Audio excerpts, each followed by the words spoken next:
cái là khăn đủ nữa thì áo lú theo ít bữa sẽ nên là đi ta nên thâu chả mình nhỏ nên to tỏ xem mà tại số cái right cái mua lại mà áo cái này phải là sim brown thì prawn lake prawn cái này một cho đỡ rau này một cho hậu cái là chữ gì nó mua số ấy nằm ở bên tôi lo office rồi bé tới cái cho cái lo bài á ít bữa yeah mà cái khá là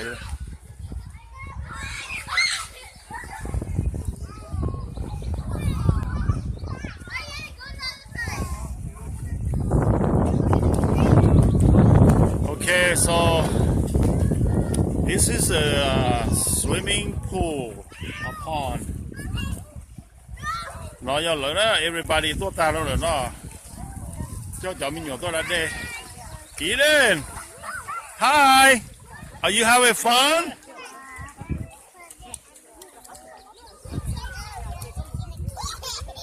You guys having fun? You swimming and you play in the sand. Uh-huh. All right, brothers, sisters, friends. I think you two are having fun. You two are the cutest. All right.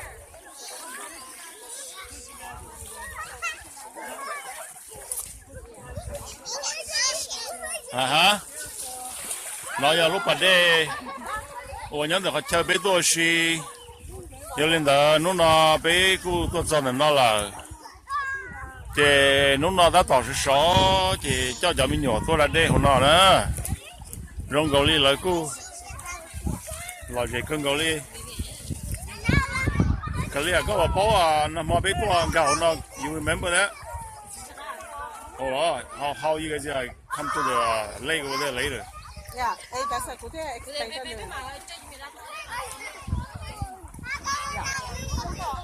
oh face off for 8 hours face off all over So we'll wait until the kids have done. oh đấy chị泡了你把那些你嘛整个多有问题找到啊泡个呢 no 你特別 office 俾嘅嚟出試都幾落俾佢好啦冇你買好多嘅每日擺線 bro 又嚟嘅好泡啦咁就見你條 prawn lake 咁好啦見你到咗嘅眼就好你全咩事啦同你冇得打嘅一毛的嘅每一隻面有幾問題主要真係全部嚟擺啦再摸嚟曬是 brown 又嚟俾那嘅冇得好嘅ก็เดือดร้อนในรอตั้งแต่ประเดี๋ยวใช่ไหมเนี่ยเลยต่อเขาเรียนกับโจเนี่ยกันยังรอยินเท่าไรสิ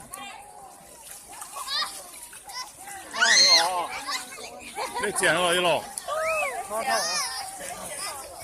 不要吗？哦，古啥大很有了，捡了，跟着一起。Oh, what's that? You making a cake? Sand cake.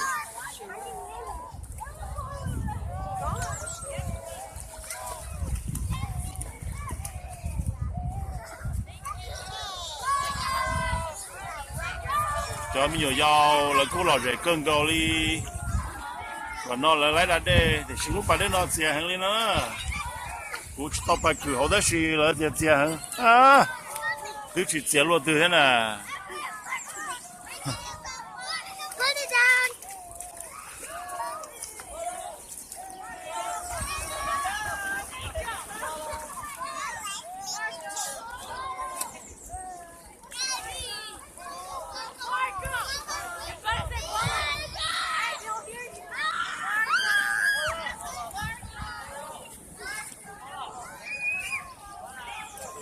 lò rễ cơ li cho nó là đã tàu lò đê họ lúc bà đê nó nhiều dầu chè với trong li nó nữa giờ này cho là mua xì họ từ họ theo trong chỉ mua chơi ra đê nó chè là chỉ sáng là nên mua li để xì mua chơi ra đê nó chè lợi nhàn nó nên mua this is Andy right here nó là Andy ha Andy là tôi là đê Andy ô lò đê nó à, thấu tận nó là有限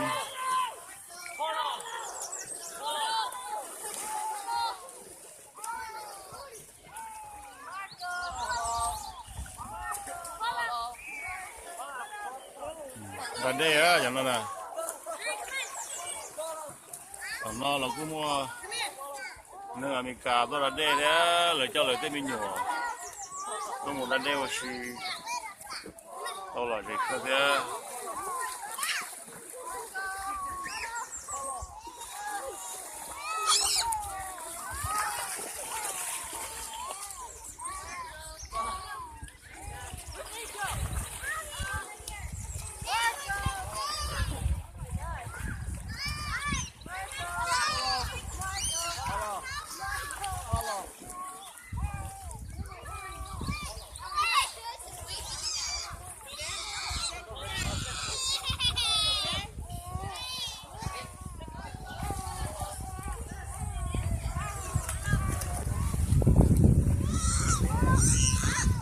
có tụi mình có lo sáng rồi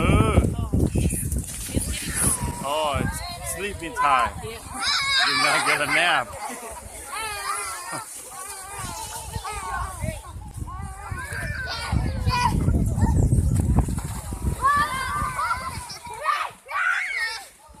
nó giờ ít tiền cỡ cho cái cháu mình nhọn nó bé to này xả trả xe này ít khu tiền cỡ nữa nè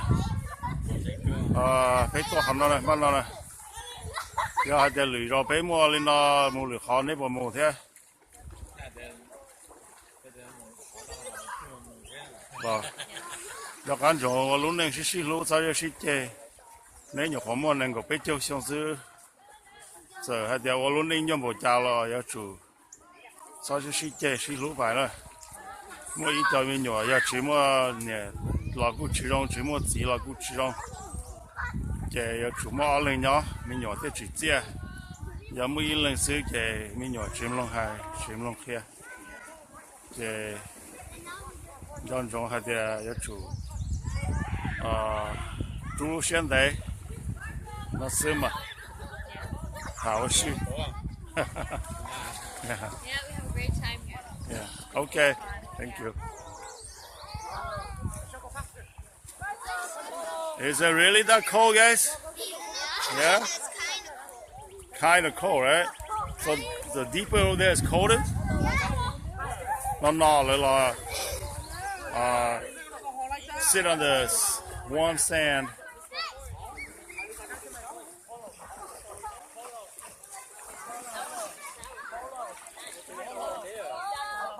You ready to go? All right, we go canoeing for a little bit. Name mà to. Cái gì nó to gì à? Yeah. Bây giờ all canoe 8 hours đó. Cái ta sẽ wanna call cái 8:30 đấy bây giờ cho nó lo. Yeah. Ilu. Yeah, $25. Yeah. Lên nào là tiền? Cái mua cái canoe đấy.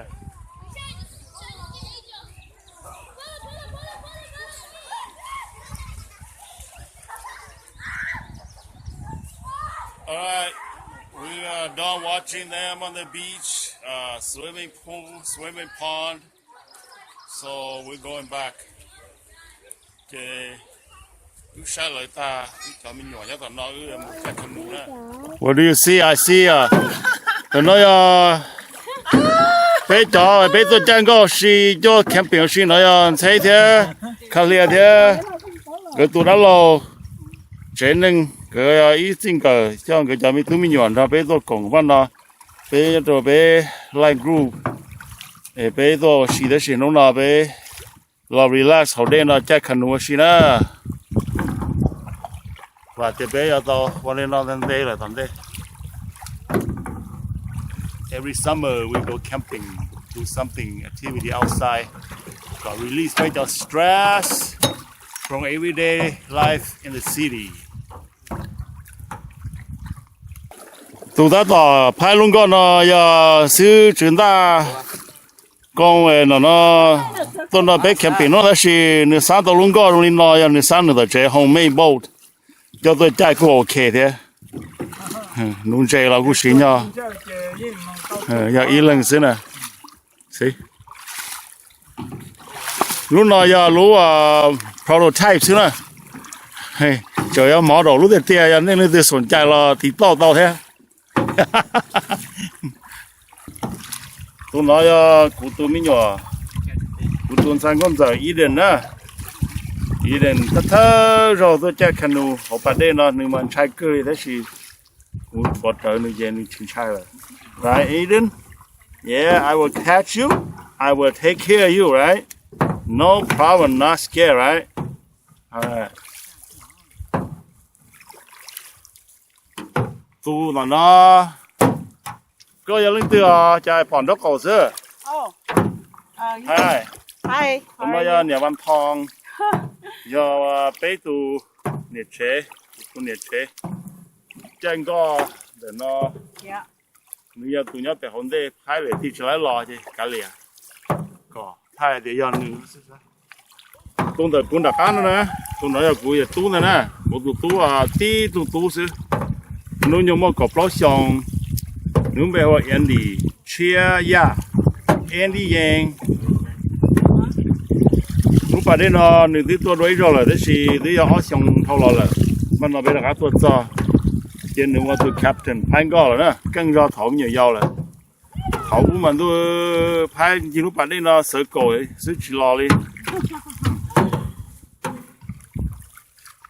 yeah and no Saturday June 3rd nhớ cho bộ tạc á bỏ sổ Saint Minnesota lúc rồi land lúc bà đây nó vào Prawn Lake nhớ trong đời lúcพ่อ hoa Camden Park State Park bây giờ nhớ tao ít mà nó là ta kỳ mà nó đều bây bụi mà ta kỳ thế bây mà một trẻ thì xí lúc nó trẻ bây giờ vì là bà đây nó gia cần nuôi xí na là chỉ cần cầu đi tôi xé nó đây cho chúng ta biết tua là giờ cho họ tua chỉ tao bây giờ cho họ nó là cho cá lò bỏ và xe lại cho này gì đã lâu nhất bên nó là đã toàn nung chè chân con nung chè hey those guys call a little small mouth I mean large mouth They call them fish too. come on hurry up next to them take a picture of them What kind of worm is that? A real worm?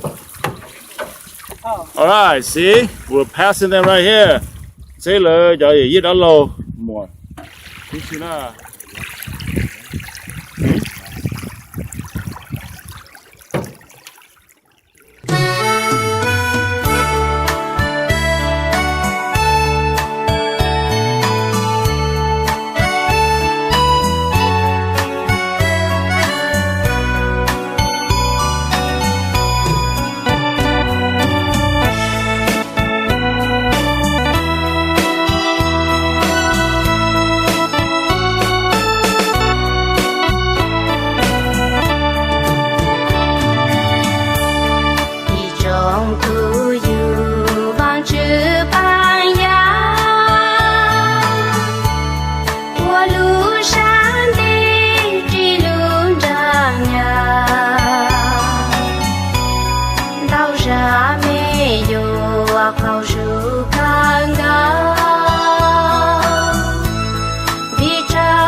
trừ nụ